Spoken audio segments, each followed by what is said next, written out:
Hello friends, ನಿಮ್ಮೆಲ್ಲರಿಗೂ ಮತ್ತೆ ಸ್ವಾಗತ ನಿಮ್ಮ ಅಕ್ವೇರಿಯಂ ಚಾನಲ್ ಕೇಸ್ ಅಕ್ವೇರಿಯಮ್ಸ್. ಇವತ್ತು ನಾವು ಕಂಪ್ಲೀಟ್ ಆಗಿ ಮಾತಾಡೋಣ ಹ್ಯಾಮ್ಸ್ಟರ್ ಬಗ್ಗೆ. ಹ್ಯಾಮ್ಸ್ಟರ್ ಒಂದು ಸುಂದರವಾದ ಪೆಟ್ಟು.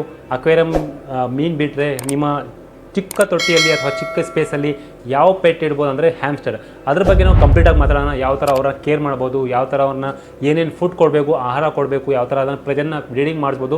ಟೋಟಲ್ಲಾಗಿ ನಾವು ಇವತ್ತು ಮಾತಾಡೋಣ ಹ್ಯಾಮ್ಸ್ಟರ್ ಬಗ್ಗೆ. ನಿಮ್ಮ ಎಲ್ಲ ಕ್ವಶನ್ಸ್ ಇವತ್ತು ಕ್ಲಿಯರ್ ಆಗುತ್ತೆ, ಏನಾದರೂ ನಿಮಗೆ ಮೈಂಡಲ್ಲಿದ್ದರೆ ಹ್ಯಾಮ್ಸ್ಟರ್ ಬಗ್ಗೆ. ಸೊ ಬನ್ನಿ ವಿಡಿಯೋ ಸ್ಟಾರ್ಟ್ ಮಾಡೋಣ.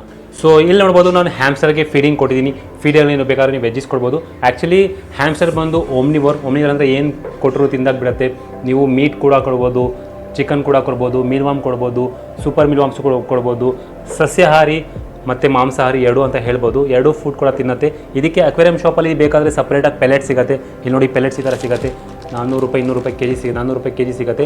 ಈ ಥರ ಪೆಲೆಟ್ಸು ಕೂಡ ಕೊಡ್ಬೋದು. ಆಲ್ರೆಡಿ ನಾನು ಹಿಂದಿ ವಿಡಿಯೋ ಮಾಡುವಾಗ ಫೀಡ್ ಹಾಕಿದ್ದೆ. ಅದಕ್ಕೆ ಆಲ್ರೆಡಿ ಇವರು ತುಂಬ ಫೀಡ್ ತೊಗೊಂಡ್ಬಿಟ್ಟಿದ್ದಾರೆ. ಇದು ತೊಗೊಂಡ್ಬಿಟ್ಟು ನೋಡಿ ಇಲ್ಲಿ ಅಕ್ಕಪಕ್ಕದಲ್ಲಿ ಇಕ್ಕೊಂಡಿದ್ದಾರೆ. ಈಗ ಜಾಗ ಹುಡುಕ್ತಾ ಇದ್ದಾರೆ, ಹೋಗಿ ಆರಾಮಾಗಿ ಬಸಿಕೊಂಡು ಅದನ್ನು ತಿಂದಾಗಬೇಕು. ಈ ಥರ ಇವ್ರದ್ದು ಹ್ಯಾಮ್ಸ್ಟರ್ ಬಹಳಷ್ಟು ಈಸಿ, ಸುಂದರವಾದ ಪೆಟ್ ಅಂತ ಹೇಳ್ಬೋದು. ಈಸಿಯಾಗಿ ಇಡ್ಬೋದು. ಸೊ ಈ ಥರ ಕೇಜು ಕೂಡ ಕೊಡ್ಬೋದು. ಚಿಕ್ಕ ಈ ಥರ ಕೇಜಲ್ಲಿ ಒಂದು ಹ್ಯಾಮ್ಸ್ಟರ್ನ ಇಕ್ಬೋದು. ನೋಡಿ ಎಷ್ಟು ಸುಂದರ, ಇಷ್ಟು ಚೆನ್ನಾಗಿ ತಿಂತಾ ಇದೆ, ಆರಾಮಾಗಿರುತ್ತೆ. ಅದಕ್ಕೇನು ಪ್ರಾಬ್ಲಮ್ ಆಗೋಲ್ಲ. ಇಷ್ಟು ಜಾಗ ಇವ್ರಿಗೆ ಬೇಕಾಗಿರೋದು. ಜಾಸ್ತಿ ದೊಡ್ಡ ಜಾಗ ಇದ್ದರೆ ಇವ್ರಿಗೆ ಹೆದರಿಕೊಳ್ಳುತ್ತೆ, ಮತ್ತು ಇವ್ರಿಗೆ ನರ್ವಸ್ ಆಗಿಬಿಡುತ್ತೆ, ಹೆದರಿಕೆ ಜಾಸ್ತಿ. ಅದಕ್ಕೆ ಚಿಕ್ಕ ಜಾಗದಲ್ಲಿ ಇದು ಇರೋಕ್ಕೆ ಇಷ್ಟಪಡ್ತಾರೆ. ಭಾಳ ಜನ ಏನು ಮಾಡ್ತಾರೆ, ಏನು ಮಿಸ್ಗೈಡ್ ಮಾಡ್ತಾ ಇದ್ದೀರಾ, ಅಷ್ಟು ಚಿಕ್ಕದಾಗಿ ಇಗ್ಬೋದಾ ಅಂತ. ಸರ್, ಇದು ಚಿಕ್ಕ ಜಾಗನೇ ಇವರ ಇಷ್ಟ ಇರೋದು. ದೊಡ್ಡ ಜಾಗ ಇಳಿಬಿದ್ರೆ ಇವ್ರಿಗೆ ಬೆದರಿಕೆ ಆಗುತ್ತೆ, ಹೆದರಿ ಬಿಡುತ್ತೆ. ಸೊ ಹ್ಯಾಮ್ಸ್ಟರ್ನ ಇಡೋಕ್ಕೆ ಬಹಳಷ್ಟು ಈಸಿ. ಹ್ಯಾಮ್ಸ್ಟರಲ್ಲಿ ಬಹಳಷ್ಟು ವೆರೈಟಿ ಬರುತ್ತೆ. ಚೈನೀಸ್ ಹ್ಯಾಮ್ಸ್ಟರ್ ಬರುತ್ತೆ, ಮತ್ತು ಅದು ಬಿಟ್ಟರೆ ಡ್ವಾಫ್ ಹ್ಯಾಮ್ಸ್ಟರ್ ಬರುತ್ತೆ. ಚೈನೀಸ್ ಹ್ಯಾಮ್ಸ್ಟರ್ ಬಂದು ಭಾಳ ತೀರಾ ಚಿಕ್ಕದಿರುತ್ತೆ, ಜಾಸ್ತಿ ದೊಡ್ಡ ಸೈಜ್ ಬರೋಲ್ಲ, ಚಿಕ್ಕದಲ್ಲೇ ಬರುತ್ತೆ. ಅದಕ್ಕೆ ಬೆಳವಣಿಗೆ ಆರಾಮಾಗಿ ಮಾಡ್ಬೋದು. ಅದು ಬಿಟ್ಟರೆ ಡ್ವಾಫ್ ಹ್ಯಾಮ್ಸ್ಟರ್ ಅಂತ ಬರುತ್ತೆ, ಅದು ಕೂಡ ಚಿಕ್ಕ ಸೈಜಲ್ಲಿ ಬರುತ್ತೆ, ಜಾಸ್ತಿ ದೊಡ್ಡದಾಗೋದಿಲ್ಲ. ಒಂದು ಹ್ಯಾಮ್ಸ್ಟರ್ಗೆ 1.5 ಅಡಿ ಜಾಗ ಕೊಟ್ಟರೆ ಸಾಕು. ಈ ಲೈಫ್ ಟೈಮ್ ಅದನ್ನು ನೀವು ಅದ್ರ ಜೊತೆಗೆ ಇರ್ಬೋದು. ಭಾಳ ಜನ ಏನು ಮಾಡ್ತಾರೆ, ಸರ್ ನೀವು ಮಿಸ್ಗೈಡ್ ಮಾಡ್ತಾ ಇದ್ದೀರಾ, ರಾಂಗ್ ಹೇಳ್ತಾ ಇದ್ದೀರಾ, ರಾಂಗ್ ಇನ್ಫಾರ್ಮೇಷನ್ ಕೊಡ್ತಾ ಇದ್ದೀರಾ, ಇಷ್ಟು ಚಿಕ್ಕ ಜಾಗ ಹೇಳಕ್ಕೆ ಇರ್ಬೋಡಿ ಅಂತ. ಸರ್, ಇದು ಹ್ಯಾಮ್ಸ್ಟರ್ ಇಲ್ಲಿ ಏನು ಮತ್ತು ಹ್ಯಾಮ್ಸ್ಟರ್ ಆಗುತ್ತೆ ಒಂದೇ ಕುಟುಂಬದ್ದು, ಏನು ಡಿಫ್ರೆಂಟ್ ಇಲ್ಲ. ಕಾಣೋದು ಡಿಫ್ರೆಂಟ್ ಆದರೆ ಒಂದೇ ಕುಟುಂಬ. ಇವ್ರು ಬ್ಲಡ್ಡಲ್ಲಿ ಇರುತ್ತೆ. ಜಾಸ್ತಿ ದೊಡ್ಡ ಜಾಗ ಕೊಟ್ಟರೆ ಹೆದರಿಕೆ ಆಗುತ್ತೆ, ಇವ್ರಿಗೆ ಬೆದರಿ ಬಿಡ್ತಾರೆ, ಮತ್ತು ನರ್ವಸ್ ಆಗಿಬಿಡ್ತಾರೆ. ಅದಕ್ಕೆ ಚಿಕ್ಕ ಜಾಗದಲ್ಲೇ, ಚಿಕ್ಕ ತೊಟ್ಟಿಯಲ್ಲೇ ಹಿಡಿದ್ರೆ ಅದು ಒಳ್ಳೆಯದು. ಅದಕ್ಕೆ ನೀವು ಯಾವಾಗಲೂ ಚಿಕ್ಕ ಜಾಗದಲ್ಲೇ ಇಡಿ, ಚಿಕ್ಕ ತೊಟ್ಟಿಯಲ್ಲಿರೋ ಅದು ಹೆಲ್ತಿಯಾಗಿರುತ್ತೆ.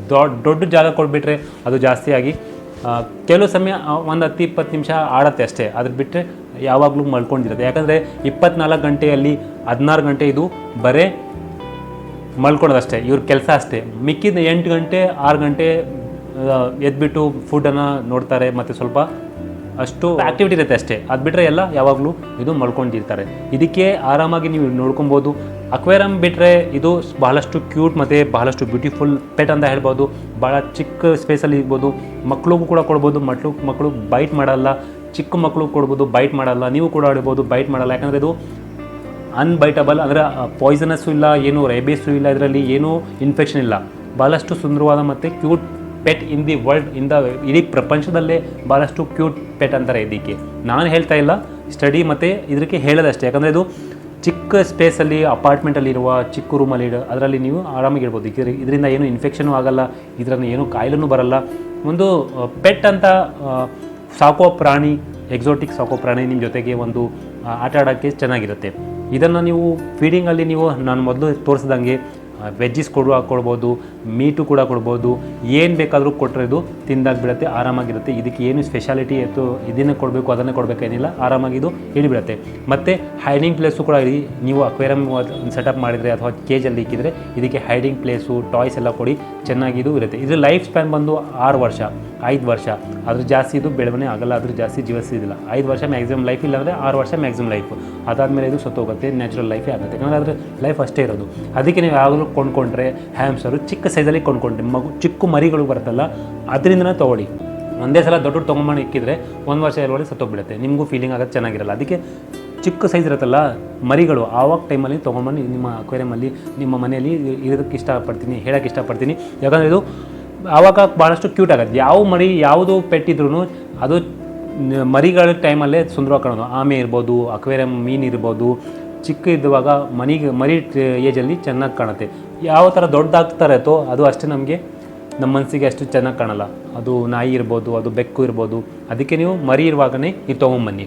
ಮತ್ತು ಇದಕ್ಕೆ ಬ್ರೀಡಿಂಗ್ ಮಾಡಿಸೋ ಯಾವ ಥರ ಅಂದರೆ ಮೇಲ್ ಫಿಮೇಲ್ನ ಯಾವಾಗಲೂ ಜೊತೆಲಿ ಇಡಬಾರ್ದು.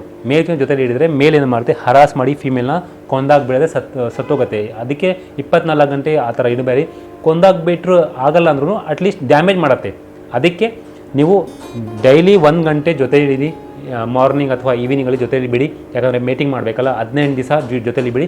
15 ದಿವಸ ಆದಮೇಲೆ ಮೇಲ್ ಫಿಮೇಲ್ ಸಪ್ರೇಟ್ ಮಾಡಿಬಿಡಿ. ಒಂದ್ಸಲ ಫೀಮೇಲ್ ಆದರೆ ನೀವು ಪ್ರೆಗ್ನೆಂಟ್ ಯಾವ ಥರ ಆಗುತ್ತೆ ನಿಮಗೆ ನೋಡಿದ್ರೆ ಗೊತ್ತಾಗ್ಬಿಡುತ್ತೆ. ಸ್ವಲ್ಪ ಬೆಲ್ಲಿ ದೊಡ್ಡದಾಗಿಬಿಡುತ್ತೆ.